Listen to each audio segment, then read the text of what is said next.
This is Jim from realtruth.net.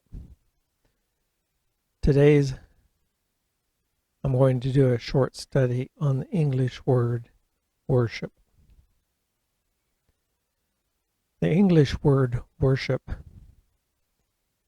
in the English Bible is a very gross mistranslation of the Hebrew and Greek words from which this word worship was translated.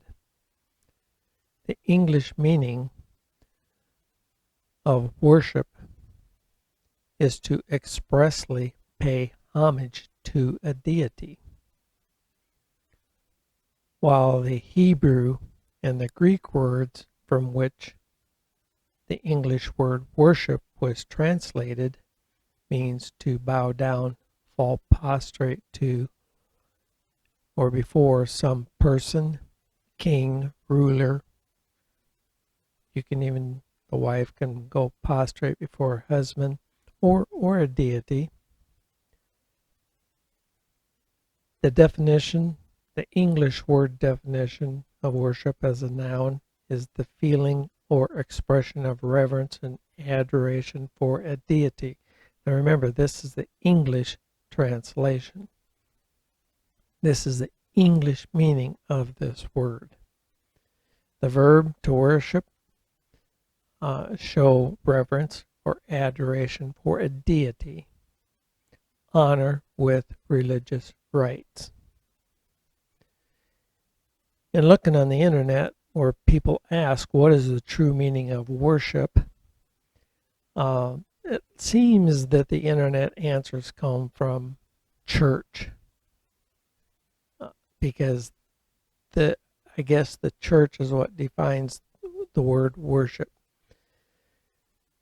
It's reverence offered a divine being or supernatural power, also an act of expressing such reverence, a form of religious practice with its creeds and rituals, and extravagant respect or adoration or devotion to an object of esteem. Now that can be like this, the worship of the dollar, or some people worship their cars, they worship their jobs. Those are kind of when you're adoring and doing that. The English word worship would not be reverse translated into bow down, fall prostrate. That's not what the English word worship means. The church has defined worship as praising God, lifting hands, singing, and all the rituals they do within their walls to worship God. And that is correct for the English definition of the word worship. That is exactly right. That is what they esteem as worship.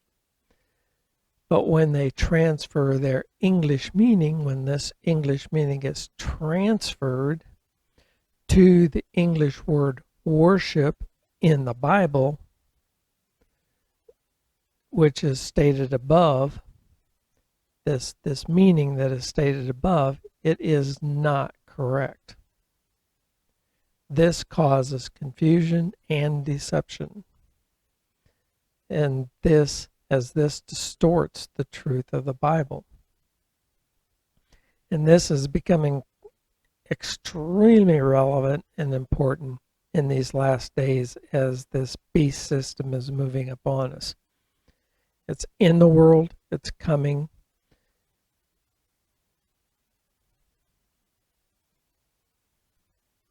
In Revelation 13, the worship of the beast does not necessarily mean the church view of worship stated above. What it means is to give servitude, to bow down, bend the knee, submitting, and this can be done with a heart a mind full of hate or love for the beast. It is not this la la worship like you want to use this worship. Now there is some form of faith or something in spiritual involved when they bow down before the beast, but as I say, it can be hate or love. Revelation 13:15, he had power to give life unto the image of the beast, that the image of the beast should both speak and cause that as many as would not worship the image of the beast should be killed. Now, a better reading of this would be from the Young's literal translation of 1898. Now, he had it right. And there was given to it to give a spirit to the image of the beast, that also the image of the beast may speak, and that it may cause as many as would not bow down before the image of the beast, that they should be killed. You can take this and reference it back to Daniel 3:18, where Nebuchadnezzar told everybody they needed to bow down before the image, before the great statue. It's exactly the same thing. There were many people bowing down before that statue, but that didn't mean that they loved the statue. That didn't mean that they were one with the statue. They were just doing that to save their lives. Some of them may have been worshiping, but some of them may not. It does not mean what the English church says when they say worship.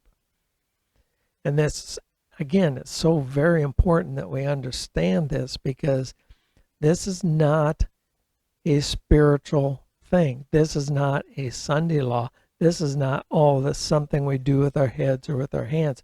We have got to get away from our forefathers of 1800 and the early 1900 and even the 1900s, their eschatological beliefs in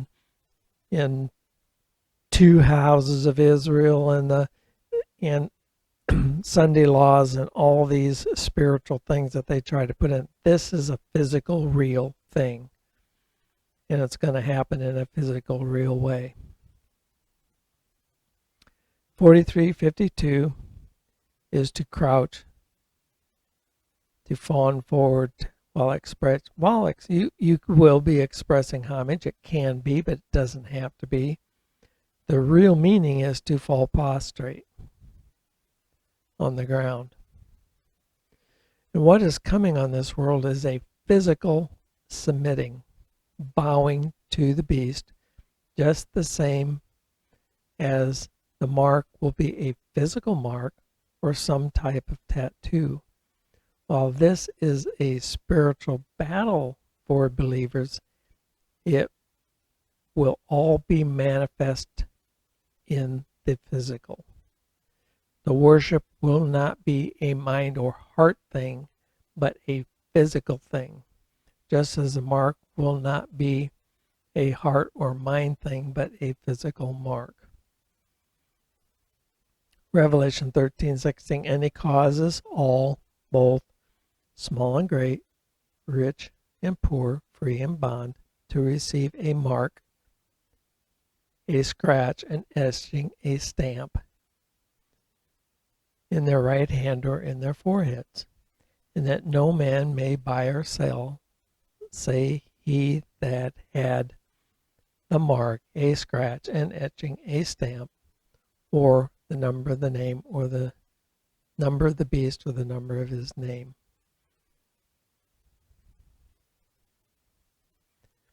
There are a couple of Greek words that do mean the English type of worship in a spiritual reverence. If John wanted this type of worship to be expressed in Revelation, he would have used these types of words and not the don't know how to pronounce it, prokineo, meaning to bow down, fall prostrate. Again, we're referencing the same thing as in Daniel 3:18. And here's where John uses that. Now we know that Yahweh hears not sinners, but if any man be a worshiper of Yahweh and does his will, him he hears. And this word is theosebis, the reverence of God. So if he wanted that reverence to be used there, that's where he would use that word.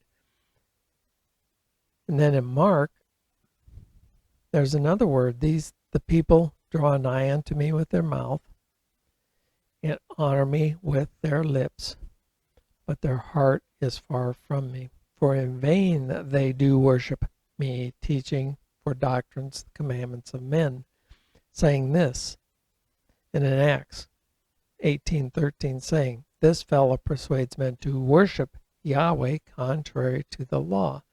And that word is sabimi, to reverence. And so if John wanted this type of worship to be portrayed in Revelation, he would have used these kind of words. He would have not used a prostrate. Now in the Old Testament, we have worship used all over the place, but again, it's the same issue. In Exodus 12:27, that you shall say, it is a sacrifice of Yahweh's Passover, who passed over the houses of the children of Israel in Egypt, when he smote the Egyptians and delivered our houses. And the people bowed the head and worshipped. Now, you got to remember in Hebrew, when you have two things, bowed the head and fell prostrate, the Hebrew will say the same thing twice, just like that. Boom, boom. And that's the way they do it. So it doesn't make two different things. It's the same thing. But they bowed the head and worshiped. They crouched. To depress or crouch. That is what that Hebrew word means. To fall prostrate. Now look what the KJV does. Look what the English did. Bow down, crouch, humble, beseech, absence, reverence, worship. But the meaning is to prostrate.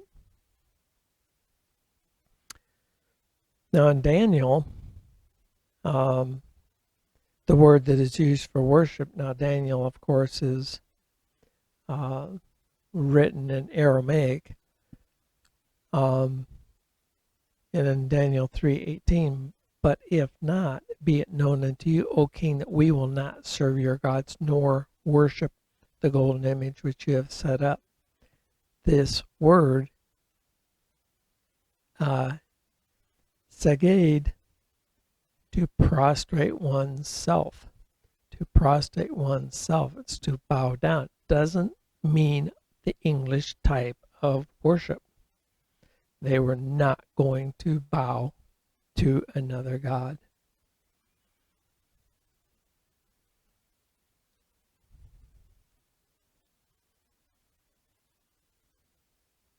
The Septuagint uses the same Greek word in Daniel, this proskineo, with a different suffix referring to the image. In other words, what I'm showing you here is it means to fall prostrate, to bow, to kneel before. It does not mean the raising up the hands kind of singing worship That's the whole thrust of this, is that it is a physical thing. It's not a heart thing. In the Young's literal translation of 1898, he uses obeisance. I don't even know how to say it, meaning to bow down or show respect. It does not mean the English worship in the sense of that word.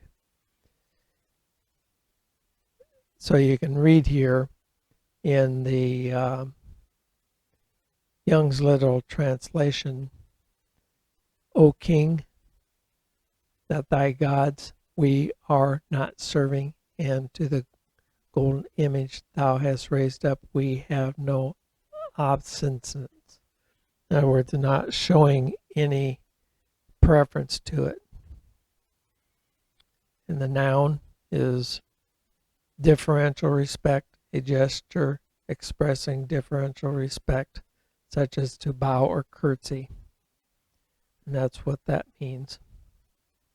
Now, in Genesis 6:6, it repented Yahweh that he made man on earth, and it grieved him in his heart. This Hebrew word here means to carve, fabricate, fashion, worry, pain, anger, is another one that it was translated as worship. And it doesn't, that's the farthest thing from that particular word. And what I'm doing is just showing that when they translated those words into the English word worship, it was completely an error. Now, abad is another word they used for worship. In 2 Kings 10:23, and Jehu went in Jehoabab, the son of Rechab, went into the house of Baal and said to the worshippers of Baal, search and look and see if there be any of you be with you none of the servants of Yahweh, but the worshippers of Baal only. And again, this word bod is to work, serve, enslave, till. See, that same word is used up here in Yahweh the Elohim took the man and put him in the Garden of Eden to dress it and keep it. Same word. Work it. And again, when therefore Yahweh sent him forth from the garden to till the ground from whence he was taken. Again, work the ground. He had to work it. These are workers of Baal, not worshipers in the English sense. So the whole thrust of this is to get this understanding that in Revelation, these are physical things that are coming upon us. This beast system is here and now. We are seeing it today. And you have to get your mindset out of the mindset of the 1800 eschatology of that this is a spiritual, it's what you're doing with your hand or with your mind. And it's nothing to do with it. It's going to physically be in your hand or in your forehead. The mark is going to be there. The worship, you are going to bow down. You're going to become servants of this beast system. And when you do that, then your soul will be lost forever. So may Yahweh forever bless his word. Hallelujah, hallelujah, hallelujah.